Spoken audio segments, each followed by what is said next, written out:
Professeur d'Étienne, sur Pythagore, nous connaissons surtout la légende.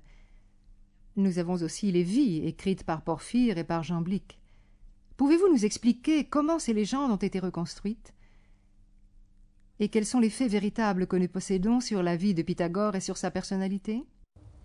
Oui, alors Pythagore est un personnage entouré de légendes et de mystères. Et la part de l'histoire, avec des dates et des renseignements précis, est extrêmement limitée. Et cela tient à la nature même de son personnage de philosophe. C'est un philosophe qui a toute une dimension que nous appellerions mystique, qui est son rapport avec un certain nombre de croyances, son rapport avec Apollon, et la place et l'importance qu'il fait dans le genre de vie philosophique qu'il propose à ce que nous appellerions de la religion ou du mysticisme. Donc les données proprement biographiques ne peuvent être reconstruites que par des recoupements qui passent à travers toute la littérature ancienne. Et Pythagore est un personnage qui effectivement est surtout connu par une hagiographie, par un discours en quelque sorte pieux que l'on a tenu sur lui, mais qui tient à la nature même du rapport que lui entretient avec ses disciples. Et donc ce sont des auteurs très tardifs comme Jamblique et Porphyre qui ont rassemblé pour nous toute une littérature qui est beaucoup plus ancienne puisque donc Aristote au IVe siècle, puisque Aristoxène de Tarente, le théoricien de la musique, avait non seulement des informations et des ouvrages, mais avait composé des livres sur les pythagoriciens, sur Pythagore, sur ses découvertes scientifiques. Et donc, par Aristote, on remonte aussi, grâce à Platon et un certain nombre d'autres témoignages plus anciens, à une sorte d'identification historique de sa présence en certains lieux, de son action politique et de certaines de ses découvertes, ou en tout cas des impulsions qu'il a données à la science, à la musique et à l'astronomie. Vous venez d'ébaucher certains aspects de ce personnage assez obscur et complexe, en particulier le caractère religieux. C'est un aspect très important. Pouvez-vous nous éclairer sur les rapports entre la doctrine de Pythagore et l'orphisme? Oui, c'est vrai que Pythagore et les pythagoriciens, c'est-à-dire ces gens qui vont vivre selon le genre de vie défini par Pythagore, ont des rapports, des relations avec ce qu'on appelle l'orphisme, c'est-à-dire les gens qui vont vivre selon les règles définies par Orphée dans un certain nombre de livres. Et il y a, au VIe siècle avant notre ère, donc qui est une période de grandes tensions, de grands changements et aussi d'inventions de toutes espèces, il y a au VIe siècle une série de mouvements que nous appellerions plus ou moins religieux qui ont des rapports entre eux. Il y a le phénomène du dionysisme. Il y a Dionysos qui joue un rôle important dans la transformation des cultes, dans la manière de penser les rapports avec les dieux, et les phénomènes de possession jouent à ce moment-là, occupent une place importante. Il y a alors ces doctrines autour d'Orphée, à la fois les livres écrits par Orphée, et dont nous avons retrouvé maintenant une série de fragments, de morceaux, en particulier à Thessalonique, à Dervénie, exactement en Grèce. On a trouvé donc le plus ancien livre grec, qui est un livre orphique, qu'un orphique avait emporté avec lui pour le mettre sur sa poitrine et lui servir donc de viatique dans le voyage vers l'au-delà.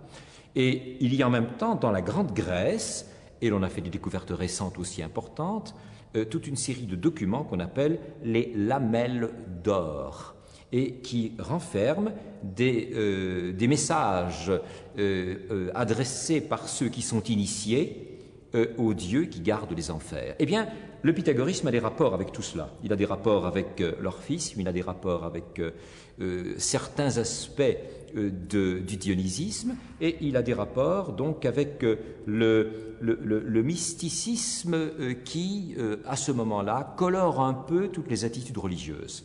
Mais lui, il a choisi un pôle, et ce pôle, c'est Apollon. C'est-à-dire que Pythagore donc, est un personnage qui, effectivement, dans une part de sa légende, exploite ce que son nom signifie. Le Pythagore vient du nom que porte l'Apollon de Pytho, c'est-à-dire le Pythien, et il est donc celui, peut-on dire, qui parle agorein. L'agora, c'est le lieu où l'on parle. Il est donc celui qui parle au nom du Pythien. C'est une des lectures qu'on peut faire de ce nom, qui est un nom qui en quelque sorte évoque une histoire, déjà porte en soi une histoire. Et dans la première légende pythagoricienne, il va y avoir cette relation très étroite entre Pythagore et le dieu Apollon. Il sera l'envoyé du dieu Apollon.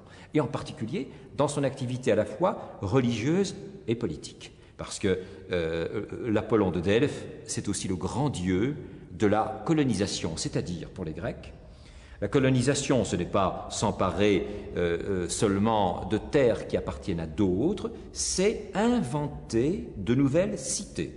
Et la Grèce, entre le 8e et le 6e siècle, invente continuellement de nouvelles formes de cités, et en particulier dans l'Italie du Sud et la Grande Grèce. Donc, ce sont des terres ouvertes à l'action d'Apollon et à son action de Dieu que les Grecs appellent archégète. C'est le Dieu fondateur de colonies, c'est le Dieu qui aménage l'espace, c'est le Dieu qui définit la façon dont les hommes vont vivre ensemble. Donc, entre le Pythagore qui vient au nom d'Apollon. Et les pythagoriciens, ou Pythagore lui-même, qui vont fonder de nouvelles cités, il y a une relation étroite, et le religieux et le politique vont ensemble.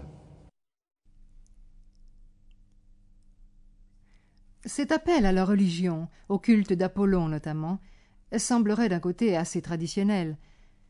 Mais nous savons que les pythagoriciens étaient aussi, même dans leurs pratiques religieuses, des réformateurs assez radicaux. Par exemple, le sacrifice. On sait bien que les pythagoriciens refusaient d'accomplir les sacrifices. Ils étaient végétariens. Pourriez-vous développer ce thème qui nous paraît intéressant pour nous-mêmes? Oui, il y a dans le genre de vie, la manière de s'habiller des pythagoriciens, la manière de manger, il y a quelque chose qui fait que ce sont des gens à part, un peu différents des autres, parce qu'ils ont un maintien grave, ils ne mangent pas comme les autres, et ils vivent également ensemble, dans des communautés. Ils forment des groupes. Tantôt on les appelle des hétéries, une sorte de club. Tantôt on va les définir comme étant une sorte de groupe politique très, très actif, donc une sorte de parti. Et disons, Pythagore joue alors un rôle important avec Orphée précisément dans la réforme de l'alimentation. Alors pourquoi l'alimentation est-elle si importante? Parce que dans le monde grec, les rapports politiques, les relations entre les gens sont inséparables de la pratique, de l'usage du sacrifice sanglant. Les Grecs pour avoir des rapports avec les dieux, et il n'y a pas d'activité politique sans rapport avec les dieux, il y a l'invisible, le surnaturel qui fait partie de l'organisation du monde, et donc il faut passer par le sacrifice. On sacrifie des êtres vivants dans lesquels coule le sang, et l'on mange leur viande en donnant une part aux dieux et en se gardant la plus importante.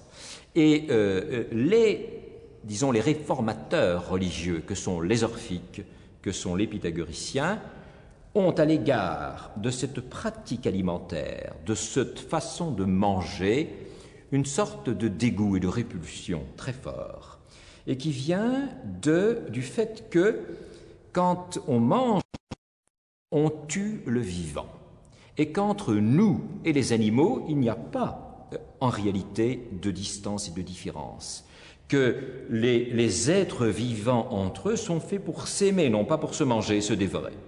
Et alors, cette hantise du sang versé, cette angoisse que provoque le sacrifice sanglant, il est dans les milieux appelons-les de sectes ou les mouvements de mystiques, il est très important parce qu'il est en rapport étroit avec le sang versé dans les conflits entre les hommes. Et du sang, c'est du sang. Et le sang appelle le sang. Et par conséquent, il y a effectivement, surtout chez les orphiques, qui eux sont végétariens absolument, mais aussi chez les pythagoriciens, dont certains disciples, appelés les purs, sont également totalement végétariens, il y a donc un refus de pratiquer cette violence initiale qui consiste, pour se nourrir, à tuer la vie.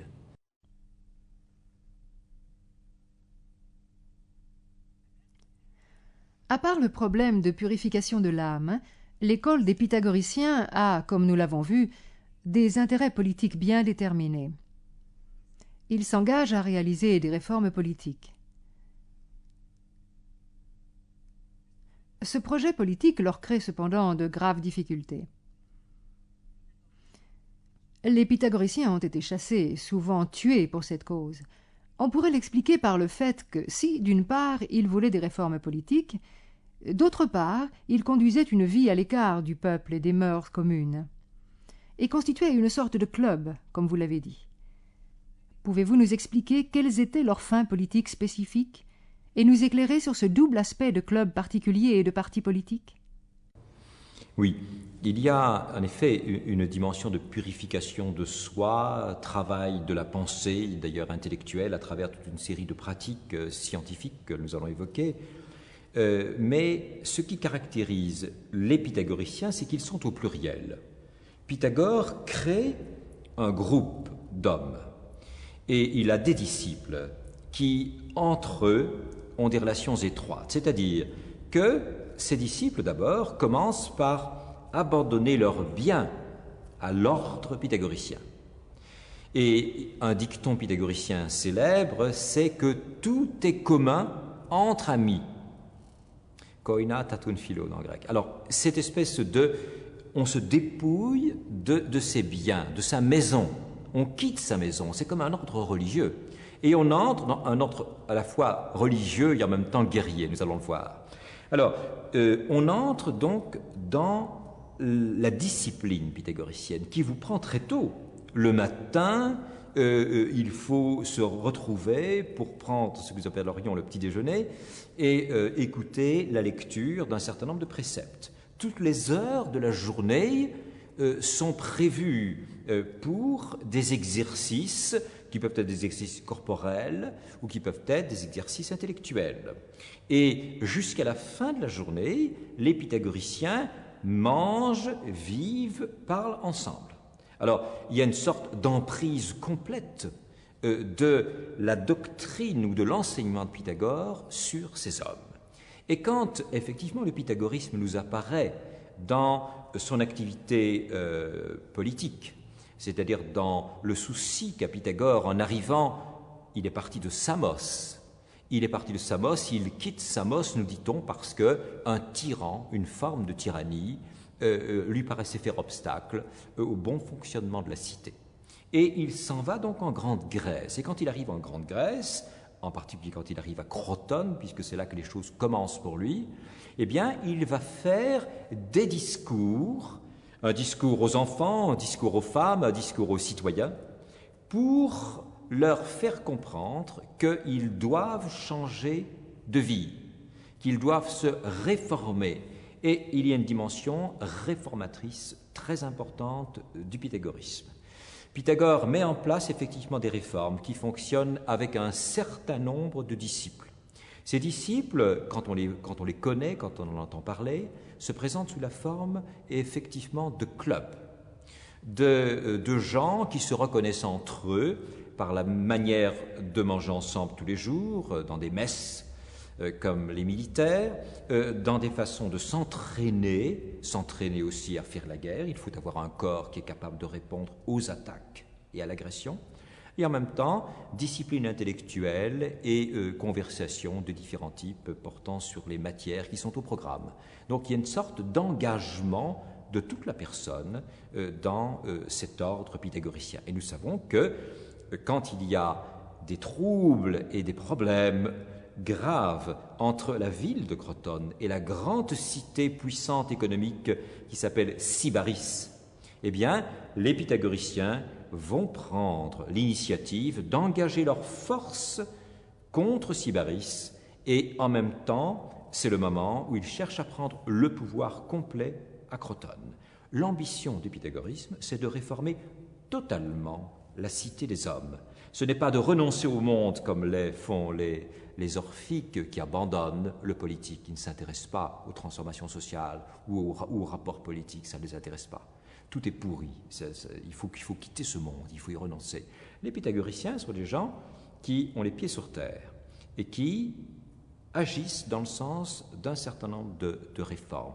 Et ces réformes, évidemment, ont un aspect aussi totalitaire, parce que les pythagoriciens entendent imposer leur discipline, leur façon de vivre, les préceptes qui sont les leurs et les valeurs qu'ils mettent au premier plan, et qui sont des valeurs morales et, dirons-nous, plus aristocratiques que démocratiques au sens où nous l'entendons.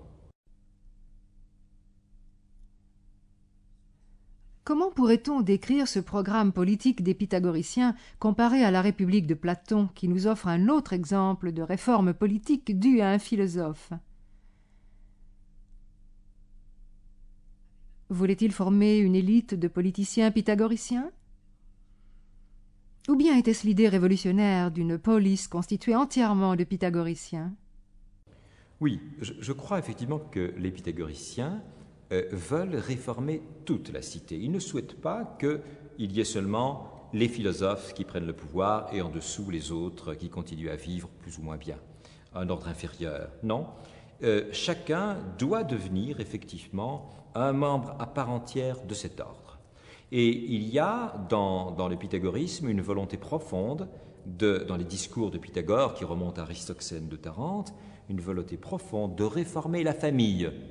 Donc pas seulement les rapports politiques ou un certain nombre de relations entre la cité et d'autres cités, les relations internationales dirons-nous, mais surtout et principalement les façons de vivre entre mari et femme et entre père, fils, mère et fille. Et il y a une emprise complète. Et c'est en cela que le pythagorisme a quelque chose de totalitaire, par cette façon de manger entièrement la manière de vivre et d'être au monde. Professeur d'Étienne, comment pouvait-il concilier les deux différents aspects? D'un côté, comme vous l'avez dit, il donnait tout leur bien, tout ce qu'ils possédaient, à l'ordre pythagoricien. Et en même temps, il considérait la famille comme fondement de l'État.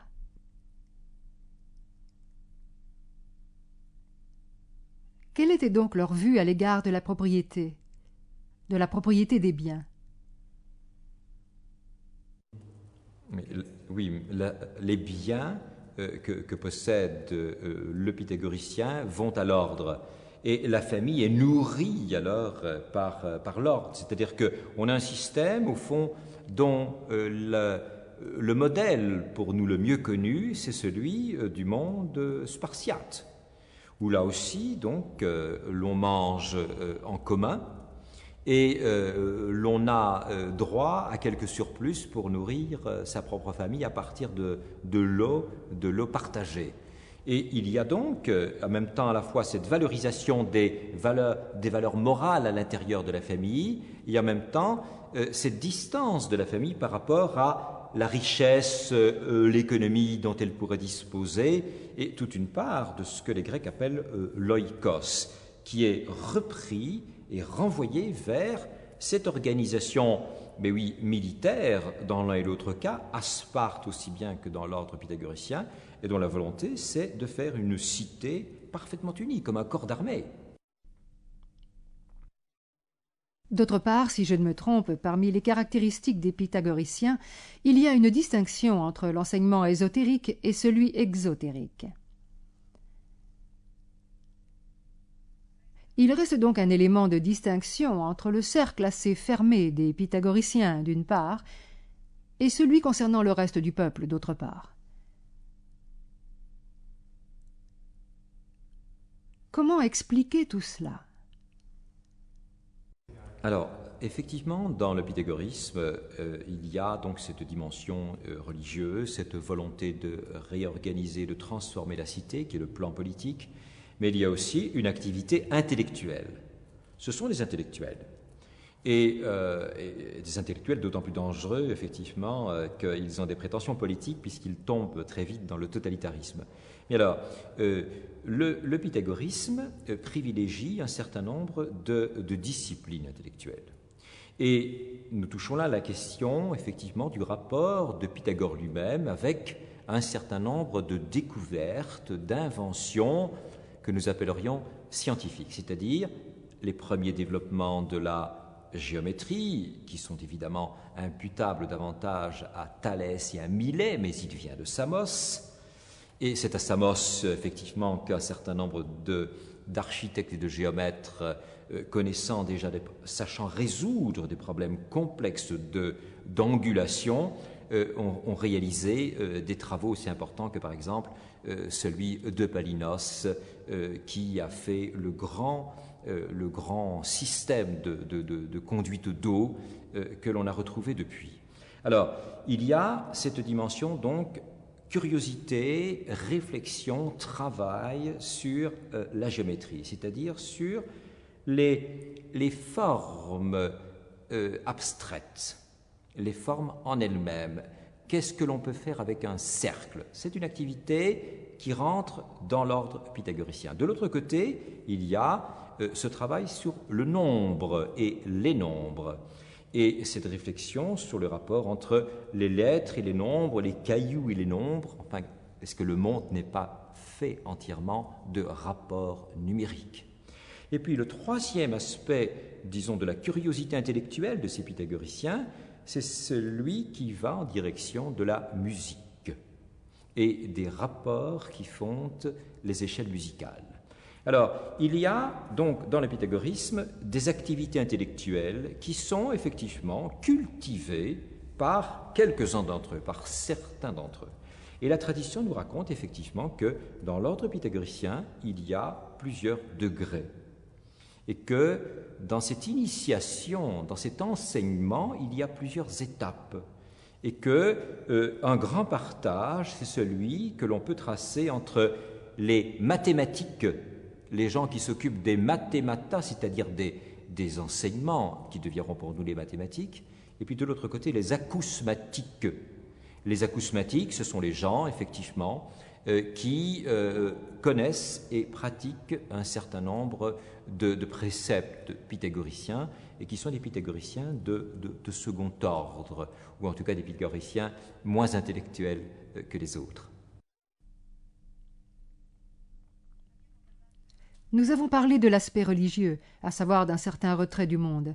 Nous avons vu ensuite l'aspect politique, c'est-à-dire l'engagement dans la réalité sociale. Nous avons vu enfin un troisième aspect, scientifique, et en particulier celui des mathématiques, qui leur vaut une certaine renommée.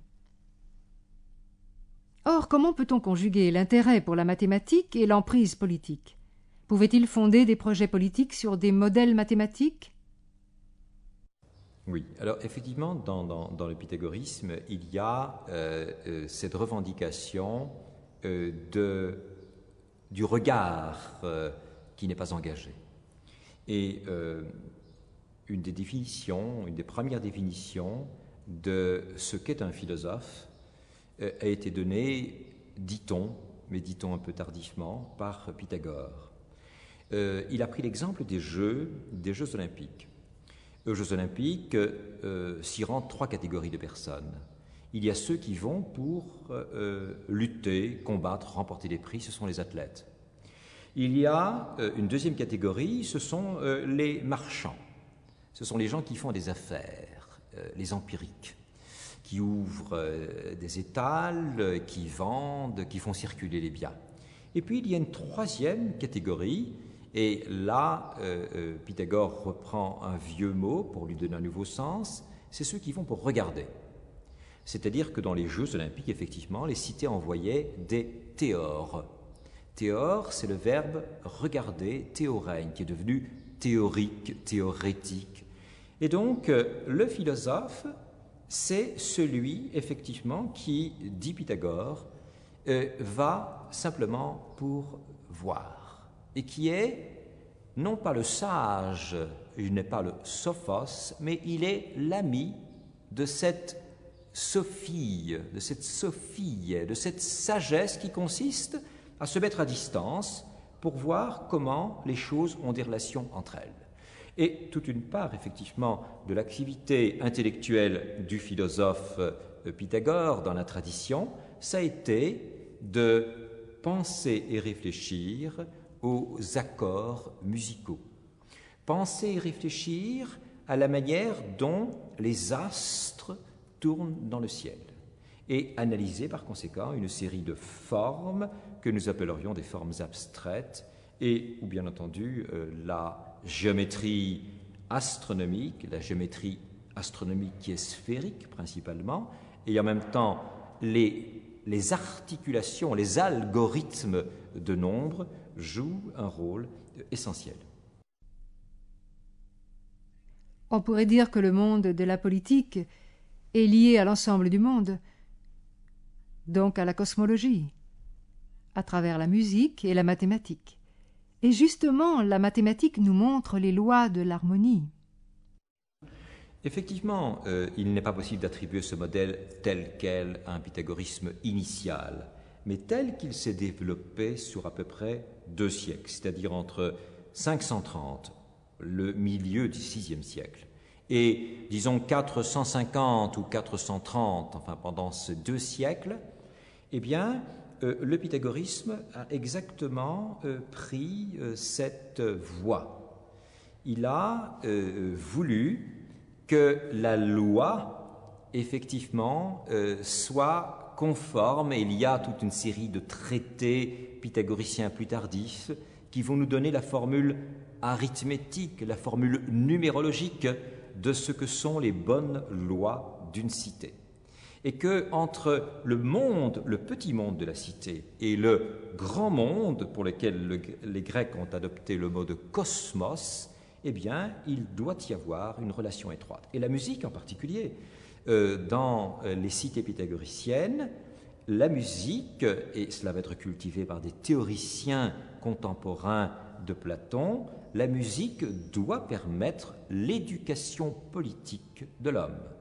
Ce sont les accords musicaux fondamentaux, ce sont les musiques graves, ce sont les musiques doriennes ou doriques qui vont donner à l'homme le rythme, la manière d'être au monde et d'être avec les autres qui est la plus conforme aux règles qui sont fixées par le cosmos dans lequel il vit.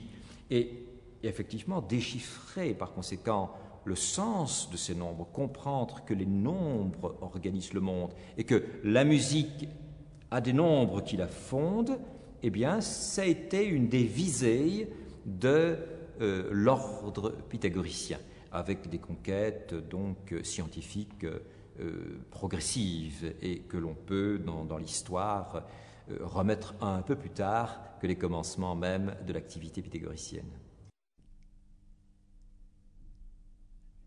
Nous avons parlé du nombre et de la musique. D'une part, les nombres semblent être le fondement, la structure même de la musique. Mais l'on sait aussi que la musique, les accords et les relations précises entre les sons étaient à la base de l'interprétation mathématisante du monde qui est propre aux pythagoriciens. Qu'est-ce donc pour eux le nombre et la musique ?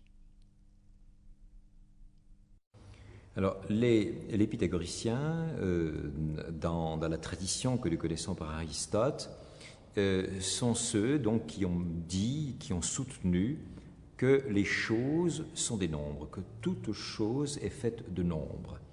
Et cette doctrine a été expliquée, développée par une série de représentants de l'école pythagoricienne, et en particulier par ceux, effectivement, qui ont travaillé sur la manière dont la forme de chaque être renvoie à la forme d'un chiffre, et qui ont spéculé sur les rapports que les nombres peuvent avoir entre eux. Alors, il y a cette vision-là, mais il y a aussi le fait que nous connaissons bien, à savoir que les pythagoriciens et les Grecs, d'une manière générale, sont les héritiers de toute cette réflexion sur les nombres qui vient du monde oriental, en particulier de l'Égypte directement, de la Babylonie un peu plus lointainement, et aussi de tout le monde mésopotamien. Et il y a donc une série d'acquisitions où les nombres jouent un rôle important. Mais alors, ce qui était décisif peut-être pour faire le saut dans le champ du pythagorisme, c'est lorsqu'il y a eu rencontre entre cette réflexion sur les rapports entre les nombres et les nombres qui sont les choses, et la réflexion sur les formes dans le discours de la géométrie qui passe par l'astronomie. Et alors, effectivement, la musique, là, a joué un rôle important. Les pythagoriciens passent, puisque c'est la tradition qui le prétend et que nous n'avons pas de preuves très anciennes, passent pour avoir réfléchi sur les différents modes musicaux, sur la nature et la composition des instruments, et pour avoir également élaboré des théories qui mettaient en valeur le poids d'un certain nombre de nombres, le poids d'un certain nombre de chiffres pour définir des échelles musicales. Donc la réflexion sur la musique elle-même s'inscrit dans ce champ cosmique qui est celui ouvert par l'astronomie géométrique dans laquelle les pythagoriciens participent, et participent évidemment avec des gens comme Anaximandre et tous ceux qui vont jouer un rôle important dans la réflexion sur les rapports entre l'illimité et le limité, le péras et la peiron. Dans ses leçons sur l'histoire de la philosophie, Hegel fait l'éloge des pythagoriciens en disant que l'importance de leur philosophie relève de ce qu'ils voyaient l'origine de la richesse du monde, dans les structures les plus abstraites, telles les nombres.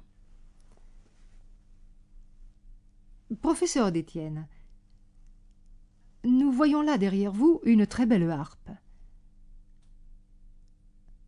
Nous pouvons imaginer que les nombres constituent la structure fondamentale des sons que cet instrument peut produire. Mais pouvons-nous aller jusqu'à croire, avec les pythagoriciens, que l'objet même, la harpe, soit structuré sur la base du nombre? Ou bien cela est vrai seulement pour les harmonies que peut créer la musique? La construction des instruments de musique ne semble pas avoir été faite à partir d'une connaissance des nombres.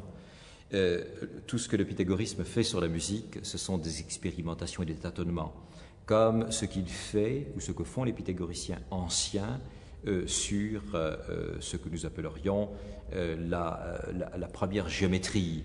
Ce sont des premières expériences et ce n'est pas du tout des théories scientifiques. Il n'y a pas de formule mathématique d'un objet musical dans un écrit pythagoricien. Il y a des rapports entre ce que nous appelons et ce qu'ils appellent une arithmologie, un discours sur les nombres, des algorithmes, et d'autre part un certain nombre de lois ou de propositions générales sur la manière dont les accords musicaux se distribuent entre eux. Nous avons parlé de l'importance du nombre, et vous avez fait aussi allusion à la géométrie. Que signifie la géométrie pour les pythagoriciens? Y a-t-il un rapport entre la géométrie et l'arithmétique, ou bien doit-on les considérer séparément? Alors, dans la tradition pythagoricienne, il y a un rapport étroit entre l'arithmologie et la géométrie. Il y a une arithmogéométrie. Et il y a une réflexion donc non seulement sur les formes, tout ce que l'on peut penser et tous les types d'angles que l'on peut concevoir à partir de formes parfaites comme le cercle, et d'autre part cette espèce de matérialisme des nombres qui est un aspect du pythagorisme et qui prend la forme alors tardivement d'une arithmologie. On donne au nombre une sorte d'épaisseur matérielle qu'ils font qu'ils sont plus réels que les choses. Mais non pas plus réels au sens où les mathématiciens aujourd'hui l'entendent, mais plus lourds en quelque sorte de substance qu'ils ne peuvent l'être. Et dans ces écrits, parce que le pythagorisme est une littérature aussi, c'est un ensemble d'écrits et de livres et de fragments de livres, et pour une part, effectivement, ce sont des fragments qui nous viennent de l'époque hellénistique, qui se prétendent évidemment des écrits de Pythagore ou remontant à une époque plus ancienne. Et bien là, on trouve développé ce qu'on retrouvera dans les écrits de Jamblique et dans un certain nombre de traités tardifs, une véritable arithmogéométrie. Et c'est presque une aberration scientifique que celle-là, parce qu'elle conduit effectivement à mêler des choses qui vont vivre, qui doivent vivre séparément.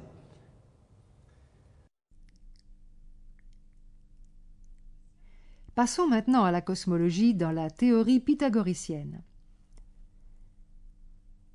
soit l'aspect le plus ample de leur explication du monde. Pouvez-vous nous dire comment les pythagoriciens arrivent à interpréter la structure du monde dans son ensemble? Alors, la cosmologie pythagoricienne, c'est d'abord une cosmologie qui date seulement du 5e siècle et qui apparaît avec l'œuvre à la fois vraie et fausse, ce mélange de textes qui semblent authentiques et d'autres qui ne le sont pas, et qui sont donc attribués à Philolaos. Alors, Philolaos de Tarente est donc un mathématicien, également théoricien de la musique, et c'est lui qui propose une sorte de discours complet sur le monde. Et dans ce discours complet sur le monde, il y a une place originale qui est faite à la Terre, qui n'est plus que, disons, une partie de ce qui tourne, de ce qui circule dans l'ensemble du cosmos. Et la cosmologie de Philolaos est donc un discours dont le fondement principal, c'est cette vision astronomique et géométrique des pythagoriciens, mais cette fois mise en forme dans une manière de raconter, une manière de parler propre à la rationalité du 5e et 4e siècle avant notre ère. Professeur d'Étienne, pour la musique, les pythagoriciens ont fait sans doute des découvertes très importantes, valables, je crois, encore à présent. Pouvons-nous en dire de même pour ce qui est de la cosmologie? Non, dans le campo de la cosmologia, non. Si ce n'est effectivement qu'ils ont proposé peut-être une version avec Philolaos différente de celle qui est centrée sur la Terre. Mais par rapport à, disons, la liberté avec laquelle Anaximandre conçoit l'espace comme illimité, les pythagoriciens sont beaucoup plus traditionnels, sont beaucoup moins originaux. Et ils ne sont pas originaux non plus, ou très peu, effectivement, dans le champ de la première géométrie et dans le champ des premières découvertes numérologiques ou dans la première réflexion sur les nombres. Ils ont effectivement, probablement, contribué, joué un rôle par certains de leurs représentants dans le développement d'un certain nombre d'aspects de la mathématique. Mais Pythagore lui-même, il est très difficile d'en faire un grand mathématicien et d'en faire aussi un grand cosmologue. Platon a été probablement le plus célèbre des pythagoriciens, car sa rencontre avec le pythagorisme a été décisive. Il faut dire aussi qu'il n'était pas seulement un pythagoricien, mais également un grand mathématicien. Pouvez-vous nous parler de l'influence exercée par le pythagorisme sur Platon et aussi des développements de cette doctrine chez Platon? Oui, Platon effectivement a connu des pythagoriciens, si j'ose dire, retraités, ou des pythagoriciens qui ont survécu ou qui n'ont pas participé peut-être directement à un certain nombre de ces mouvements de réorganisation de la cité.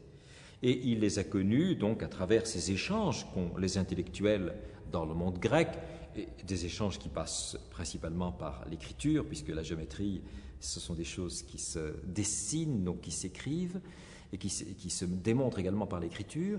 Et alors, Platon aussi, évidemment, était très tenté par le rôle que le philosophe qui tient le cap et qui possède la droite raison, et en plus peut-être qui a accès au bien, qu'il doit et il peut jouer dans la mise en ordre du monde. Et donc par conséquent, l'attirance pour le pythagorisme est très forte chez Platon, qui fait toute une série de références, d'allusions à des enseignements pythagoriciens, des découvertes pythagoriciennes, mais plutôt des pythagoriciens de son temps que des pythagoriciens de la première période. Et il y a chez Platon peut-être aussi dans la manière de poser un certain nombre de questions, dans la manière même dont certains de ces dialogues choisissent tel ou tel mythe, tel ou tel récit qui permet d'aller plus loin que la raison, il y a quelque chose qui vient de la manière que les pythagoriciens ont introduite dans la philosophie, c'est-à-dire un discours, oui, où il y a de la géométrie, où il y a des mathématiques, mais où il y a aussi une sorte de coloration religieuse qui fait que les fins dernières sont aussi importantes, peut-être même plus importantes, que le commencement et la mise en ordre du monde. Et c'est un peu cette coloration, ce besoin effectivement de penser la fin de l'homme ou les fins de l'homme, et d'avoir par conséquent cette première orientation eschatologique qui est si forte dans les mythes de Platon, dans ces grands dialogues, qui renverrait à ce mélange que les pythagoriciens ont inauguré, cette façon de philosopher qui est la leur, puisque les pythagoriciens attachaient aussi beaucoup d'importance, effectivement, donc par la métensomatose, à sortir de la chaîne des réincarnations, et également à connaître une sorte de repos, de fin, qui n'était pas non plus un objet immédiat pour la cité grecque. La cité grecque ne se préoccupe pas de l'au-delà. Ça ne les inquiète pas, je veux dire, les Grecs qui vivent dans les cités, l'immortalité de l'âme dont on leur parle, ou ce qui se passe après la mort, ce n'est pas la préoccupation, c'est le bien vivre ensemble. Et des philosophes comme les pythagoriciens et un philosophe comme Platon mettent quelque chose en plus. C'est pas seulement bien vivre ensemble, c'est avoir dans l'au-delà, avoir plus tard la meilleure vie.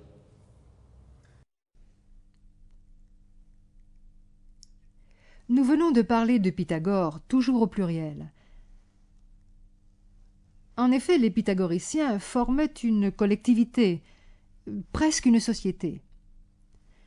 Mais il faut considérer aussi les relais individuels des pythagoriciens à travers les périodes dans le temps. Il s'agit d'une tradition, dont par exemple Platon faisait partie en quelque sorte. Et pour avoir une tradition, il faut bien cultiver la mémoire. Quelle est l'envergure conceptuelle de la mémoire pour les pythagoriciens, professeur? Oui, dans la discipline de vie, dans le genre de vie des pythagoriciens, et à travers justement la métensomatose et la réincarnation, très tôt, la notion de mémoire, d'exercice de la mémoire, vient au premier plan. La psyché, l'âme, a une histoire. Elle est passée par plusieurs états. Et chacun, le soir, qui fait l'examen de conscience, qui se retourne et qui se demande « Qu'ai-je fait aujourd'hui ? Où ai-je été ? Qui ai-je rencontré ? De quoi ai-je parlé ?» comme ils le font chaque soir, et quelqu'un qui pratique pour soi cette mémoire qui lui donne ensuite accès à une mémoire plus grande et plus large, et qui est la mémoire de cette trace, de ce parcours que sa propre psyché, que son âme a suivi, et qui l'a conduit là où il est, lui, individu, pris dans ce groupe et cette hétérie. Et donc, la mémoire pour les pythagoriciens est devenue quelque chose de très important, pas seulement dans l'histoire des pythagoriciens d'après qui, cultivant une bibliothèque et pratiquant des lectures et un travail d'écriture, ont été les héritiers d'une grande tradition, mais la mémoire en tant qu'elle est organisée, semble-t-il, très tôt par les pythagoriciens, peut-être par Pythagore, sous la forme d'un culte des muses. Un culte des muses où les pythagoriciens mettent effectivement ces valeurs à la fois de la musique, de la culture, de la vie intellectuelle, mais sous le signe d'un savoir qui s'enrichit par la mémoire. On se connaît en refaisant son histoire et en reconnaissant la manière effectivement dont le monde est construit, agencé. Et donc la mémoire, pour les pythagoriciens, c'est une voie royale, voie individuelle, mais aussi voie pratiquée par les disciplines intellectuelles qu'ils gèrent ensemble. La mémoire aurait, si je comprends bien, deux fonctions et deux aspects différents. Mémoire collective des pythagoriciens et une mémoire individuelle soumise à l'exercice quotidien, comme vous nous l'avez expliqué. Et ceci me semble tout à fait révolutionnaire en tant que réflexion sur soi-même, car on peut y apercevoir comme une anticipation de cette réflexion du sujet sur soi-même que nous trouvons ensuite chez les sophistes. Nous pourrions aller jusqu'à considérer que ça puisse représenter une sorte d'anticipation d'un moment existentialiste de la réflexion de chacun sur soi-même. Enfin, l'exercice de mémoire que pratiquent les pythagoriciens n'est pas fait sur un sujet singulier, un individu séparé, mais sur un homme vivant dans une communauté, obéissant à un certain nombre de règles et se conformant à la manière de vivre ensemble. Chacun, effectivement, doit faire ce propre exercice, comme chacun doit faire un exercice physique, gymnastique ou intellectuel séparé, mais en même temps que les autres. Et ce qui est important, me semble-t-il, dans ce travail de la mémoire, c'est que l'on retrouve en soi la manière dont sa propre psyché est faite. Mais cette psyché n'est pas la marque singulière d'un individu.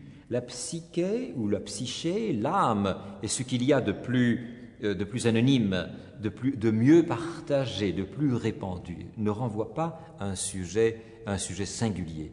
Les pythagoriciens ont fait quelque chose effectivement de très original, qui était ce que les ordres religieux après vont faire de manière encore plus pesante dans le christianisme, avec les règles monastiques, c'est-à-dire prendre l'unité du jour et la découper en une série de segments, et placer en quelque sorte une homologie entre le jour et la vie, et dire ce que Sénèque dira dans ses lettres à Lucilius, ce que les stoïciens vont dire, ce que tous les moralistes vont reprendre, que un jour bien fait, c'est une vie entière, et que par conséquent, l'art de gérer le jour, l'art de gérer les heures, c'est une prise sur soi fondamentale et nécessaire, en particulier dans la perspective d'un mouvement qui a une visée eschatologique.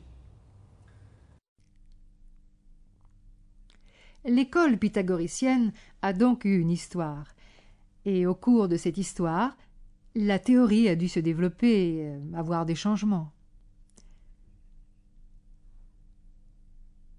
Pouvez-vous nous expliquer brièvement comment le pythagorisme s'est développé, s'est transformé ou modifié?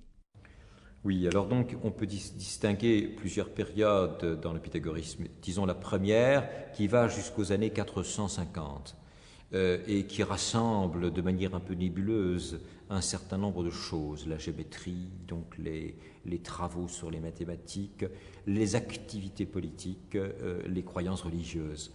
Puis, à partir, disons, de 450, surtout à partir de 410, la dimension politique disparaît complètement. Les pythagoriciens sont chassés des principales villes de l'Italie du Sud où ils étaient tentés d'avoir des responsabilités politiques.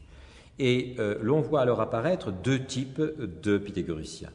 On voit d'une part le pythagoricien ami disons, qui est l'égal d'un disciple de Platon, sinon de Platon lui-même. Ce sont des intellectuels, théoriciens, qui ont peut-être une manière particulière de se conduire, rappelant les traditions anciennes, mais qui vivent de manière séparée ou encore en très petits groupes, mais qui n'ont plus d'activité politique. Ce sont les pythagoriciens nobles, dirions-nous. Et de l'autre côté, alors, ce sont des pythagoriciens qui vont devenir comme des cyniques, c'est-à-dire qui vont mener la vie du chien et qui vont apparaître dans la comédie, les comédies la comédie attique, la comédie du IVe siècle, comme des hippies, comme des personnages, au fond, pour lesquels il n'y a qu'une certaine façon d'être différent des autres qui compte et qui critique la culture, la société, qui se mettent, sont des marginaux, qui vivent comme des marginaux. Et alors, ces pythagoriciens marginaux vont continuer et se transformer effectivement plutôt en cyniques ou disparaître dans cette direction. Ce sont des personnages isolés. Et ce que nous voyons alors, c'est une littérature, au fond, une sorte de bibliothèque qui rassemble à la fois des intellectuels actifs, mais aussi et surtout des textes qui vont peu à peu attribuer à Pythagore une série de discours, de réflexions, d'inventions, et parfois sous des formes très médiocres sur le plan littéraire. Et néanmoins, cette bibliothèque, cette littérature, cette manière d'écrire à la façon pythagoricienne, eh bien, elle va marquer, elle va colorer les pythagoriciens romains. Et il y a à Rome, effectivement, autour d'un certain nombre de personnages comme Fulvius Nobilior, autour, dans la période qui précède Cicéron, il y a une vogue, un intérêt pour, au fond, ces théories politiques, philosophiques, morales, avec en même temps un arrière-fond scientifique. Et on va voir effectivement cette littérature fonctionner, entrer dans une série de pratiques, de lieux, et donner naissance à des textes comme le Songe de Scipion, qui est fait de toutes ces théories pythagoriciennes qui sont à la mode dans le monde romain. Et puis, effectivement, Pythagore va entrer dans la littérature des exégètes, des herméneutes, de ceux qui vont interpréter Platon. Puisque le grand corpus platonicien va avoir donc très tôt ces lectures que nous appellerions néo-platoniciennes, et qu'on peut appeler néo-platoniciennes, et dans le discours de ces grands scolaires, eh bien, il va y avoir une place pour Pythagore, pour les écrits de Pythagore, pour les traditions littéraires et scientifiques des pythagoriciens.